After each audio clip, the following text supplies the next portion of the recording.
I'm Dan, And I'm Matt, and we're from You Me at 6. and you're watching Noise 11.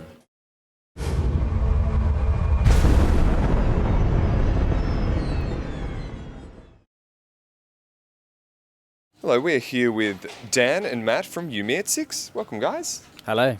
In this lovely setting that we've got here. Now, you're all ramping up for this new album. It feels a little bit funny talking about it because it's close. We're about, a month and a half away? Less than that? What's the date? I can't remember. I think it's early October. Yeah, no, I mean, what's the date today? Oh, what's the date today? It's the end of August. End of August, so yeah, pretty much a month and a week or something, yeah. It comes out on the 30th. Yeah, 30th over here, yeah, so pretty much a month. So have you been trying to hold off on talking about it?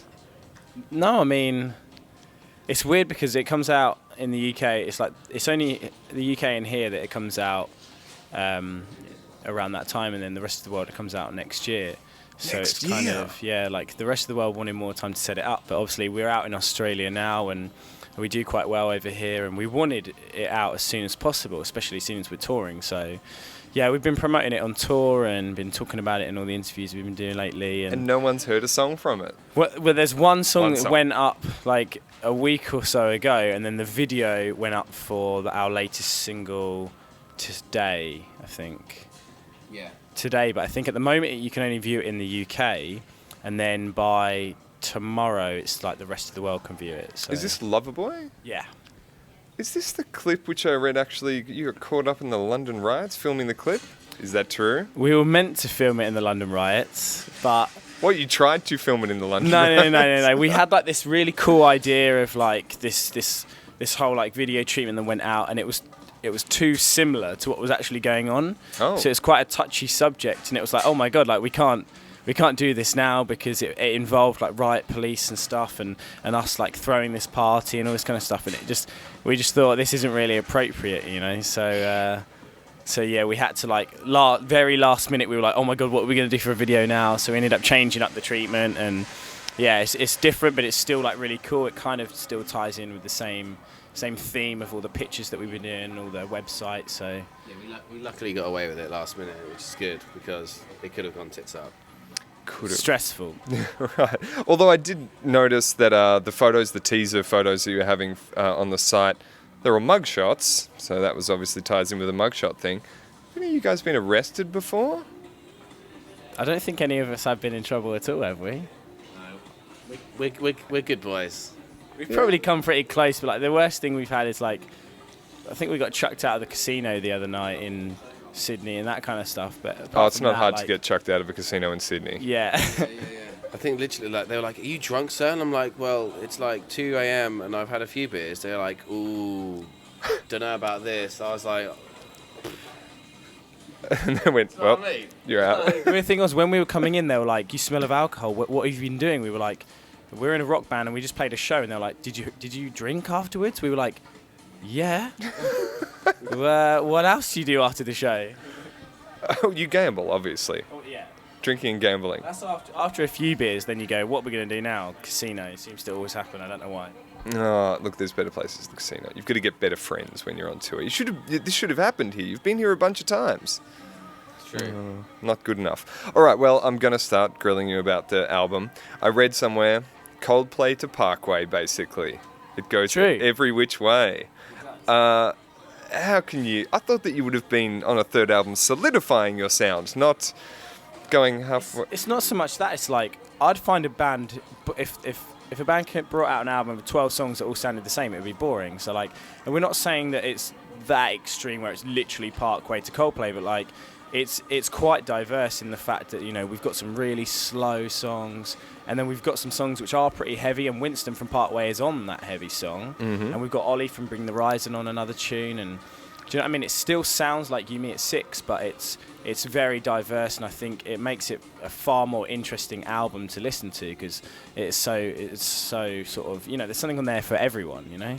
Yeah, I say the thing is, like, if the bands that write the same CD over and over again, like your classic like pop punk bands or your classic rock bands and metal bands, yeah, they write solid CDs and every single one is good and they've got good songs on them. But what we try to do is we try to make every CD slightly different. We don't want to have every song sounding the same. We want to have some like pop punk songs, some like more heavy songs, some like stadium rock tunes, if you like to call it like that, and just kind of mix stuff up because we don't want to be the same band that keeps releasing the same stuff over and over again. Because they're the kind of bands that get old and boring. We want to be around for a while. At the same time, like we, It's jamming. so it's Yep. really. At the same time, like I love Parkway, and like the Ghost Inside and bands like that. But then I love Coldplay and some Snow Patrol songs and even like loving that Adele record and that kind of. Do you know what I mean? So like. We I heard that you were trying to get her on the record. No, see, this is a Wikipedia thing. It was Is just that a complete lie? lie. Okay, we right. read it and we were like, "Wow, that'd be awesome," but it's not true at all. You should have Yeah, just imagine emailed if we her did. manager the link, or she's yeah. already on the record. Yeah, just imagine if she like sells so many CDs worldwide. Yeah, we got Adele, like no big deal. But no, we kind of wish we saw it and we were like, do we? Like, call it a label. Like, have you sorted out something that we don't know about? They're like, nope. And we're like, oh great. So some kid starting stuff up onto it again, standard. Well, you've got second best, Hayley Williams. No, we yes. don't. You don't? That's a lie too. That's a lie as well. The only two people we have are Ollie Sykes and Winston. So we've got two metal bands on the album basically. What? That's it. We are friends. Is this just because Josh was too friendly with her in a video once, and now Well, they're no, thinking? like we are genuinely really good friends with them. Like when we recorded our album in LA, like we were going out to the cinema, we're hanging out. Like we are friends with them because like we've been on tour with them a few times. Like we played shows out here and in the UK and in Europe and whatever. So I mean, they're just good friends of ours, and I think kids got a bit excited and just started writing stuff on the internet. Did they just presume that makes sense? Well, I can see kind of how it happened because we were in LA at the same time. As I say, they were down the road recording, and we were down the road recording, and then we'd hang out and like, and they'd tweet, "Oh, hanging out with you and Six," we'd tweet, "Hanging out with Paramore." And kids would probably just be like, "They're hanging out together. They're both recording. There's going to be a collaboration going on," but there wasn't. Well, the next question is, why the hell wasn't there? You were there recording right at the same time. It's true. I guess we just kind of already had two collabs on the record already from Ollie and Winston, and we thought we don't want to. You see the back of all these rap albums and 50 Cent's albums with Featuring. like 17 people on. Yeah. Like like where you meet at Six, we wanted to have a few people on, but I mean, it would be a privilege to have Hayley on the album, but there's far more politics involved than just being like, "Oh, Hayley, do you want to come down and do a song?" or Josh going on the whatever it is. There's far more politics than that. So I think it'd be amazing if it ever happened in the future, and it would have been amazing if it did happen. But yeah, we didn't even really talk about it or think about it until we read it on the internet that it had already happened, and we were just like, okay. yeah, we were like, that could have worked actually. And we were like, damn. All right, well, tell me about LA. This is not the first time you've been to LA, but obviously the first time you've recorded there. With G. Garth Richardson. That's how we all know him from the Rage record, right? That's exactly how he explains himself. Does he? Just Yeah. walks in and goes, "I did that Rage record." Yeah. Yeah? He loves it. He's a good dude as well. He brought out the best in us. I think we made quite a solid album with him. Like we've completely taken out of our comfort zone because before we'd just record it 40 minutes down the road in Reading with our friends Matt and John, and we literally just kind of went out there and we're like, right, we're at this sick studio that Led Zeppelin and the Beatles and like all these huge, the Rolling Stones and stuff have recorded in, and we were just kind of sat in this room, just being like, oh my god, like all these bands made history in this room. I feel like we kind of have to do that as well. Like it's like we were like, oh no!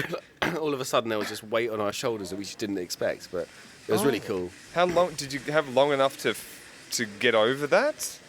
Or were you still nervous by the end of it going, is it done? Are we done? Have we done the right thing? I think it took us quite a long time to do the record. I think like when we were actually in there playing the stuff, it was cool. Everyone was having a good time. I think afterwards, when it came to like the mixing and the mastering, like it took us a long time to find the exact sound that we wanted to. Like the whole record did take us a while, and I think like no matter what studio we were in, like we're always going to put pressure on ourselves because obviously we've come like so far as a band, but we want to take that next step. We want to go on to the next level. Like, and I think the only way you can do that is by making an amazing album. And I think we've made a really good album. I don't want to sound arrogant and say that it's amazing, but like I love it, and I think everyone in our band is really, really proud of it, and I think it could take us to the next level, and I just think that's why we just want it to come out now.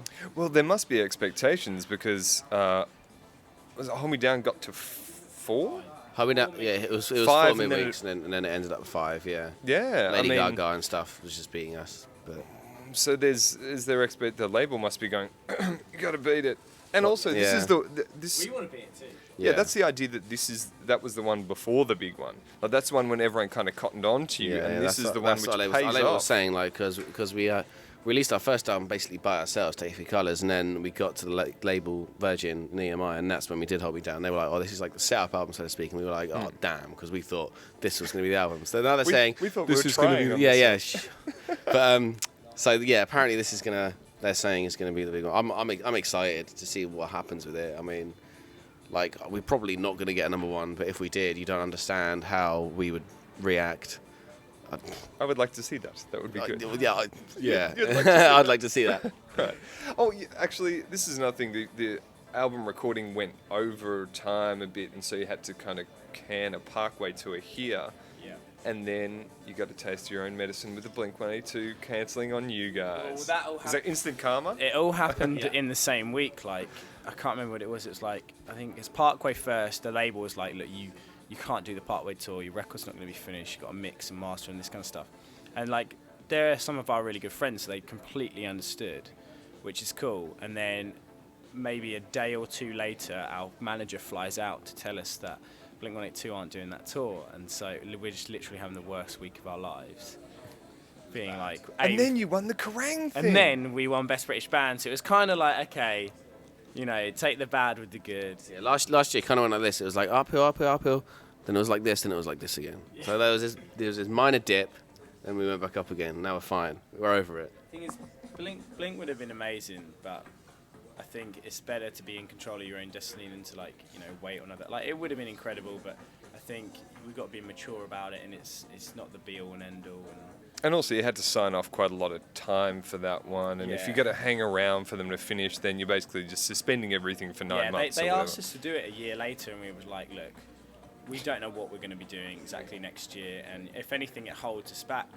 You know, we wouldn't have been able to do tours that we want to do, and you know, there's other things we want to do next summer. And like I was saying, it's not the be all and end all. You got to take the ball by the horns and do what you've got to do for your own band. You know? Maybe in a year when they call you up, you're like, sorry, Yeah. we've got our own We'll let you stadium support- headlining Yeah, tour. you guys can come. Yeah, you guys can come support us if you want. Like, I mean, like.